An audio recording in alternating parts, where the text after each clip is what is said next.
Alright guys, I'm here on the entrance of McAlpine Creek Park on the east part of Charlotte. I think this is Monroe Avenue. The goal today is to do a 5-mile walk.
Alright guys, I'm logged in already to my Garmin Connect portal, or connect.garmin.com, and today we're going to be trying to stress more the steps and the walking than the distance, like I might have done on my previous video from Legal Sugar Creek by Freedom Park. So this time we're going to open up our activities, but instead of going to activities straight, we're going to go to steps.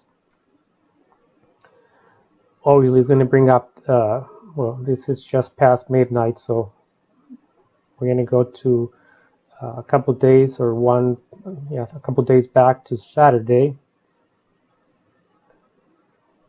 and here it is. So this is our activity. Just having in mind I had a couple workouts, so don't get confused. This is the walk, this is some night training or late afternoon training. Went to the gym for about an hour. So we're going to concentrate on this area, which is the 5-mile walk that you might have seen in the video already prior to this. So McAlpine Creek Park 5-mile walk. The time was an hour 40 minutes and 8 seconds. The pace was 20 minutes and 1 second per mile, which is like a couple of seconds faster than a couple of minutes rather faster than the previous video if you have watched that from Little Sugar Creek by Freedom Park. And the calories burned were 899. Now this seems more reasonable because of the time, and the calories you would see in a second, they're counted by Garmin not just by that activity, but it tries to capture, or actually capture, the full day. So we're going to go to this activity in a second, but this is what I wanted to show, right?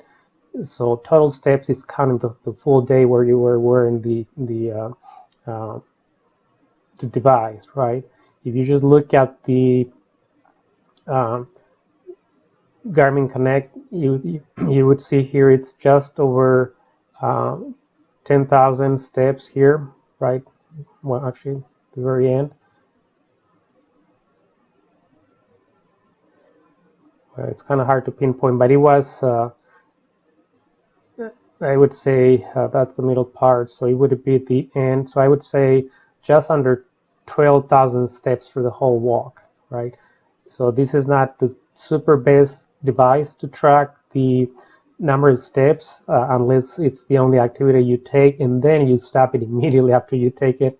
Really you don't start till you start the activity. So you have to really kind of stop the clock, and then so it's not the best for that purpose, but overall it does a good job and does other things that I like it better compared to other devices. So I'm going to go to this activity to look a bit more at the details of that activity individually. And this is just repeating what we saw already. One additional piece of data, it's the 30 feet elevation gain, which was flatter than the previous video that you might have watched by Freedom Park by Little Sugar Creek. And the only additional info that I would show here, it's highly impacting, but it was less, even though it was just like 7 minutes less for the time. Well, actually, the impact was the same. Sorry, I apologize. 4.1 was the same as the other one. And you already saw the pace, the cadence, 124 steps per minute, or the average 118. So it's almost like 2 steps, or if you were counting your right side, if you do both sides, obviously it's like 60. And again, this is probably the main point if you're trying to plan what to do with, what activities to do for losing weight. So 899 calories for an hour and 40, it's reasonable. I think if you do like an hour and 30, or even just an hour to get to like a 500 calorie on a workout, it's a very good goal to have. And very quickly, I'm just going to show you the map, and then we're going to be done, and I encourage you to obviously walk. So for those that are not familiar, the park is located between Independence Boulevard and down here it's Monroe Road. This is the entrance actually. So the course was just starting at the parking lot, go that straight away, go around. There's a lake in here, and then you just kind of loop back and then do the same distance. So like 2.5 miles in one direction, and then the rest is just coming back. So only other things I want to mention, the temperature was 48 degrees, kind of sunny, but not really warm. 7 miles per hour, the wind, so it felt slightly chilly at certain points. So hopefully you guys enjoyed the course, and highly encourage you to do some walking. It's great, very low impact, and you can actually do that regardless of your, current fitness level or age or anything like that. So thank you guys, and hopefully you give me a like and subscribe to the channel.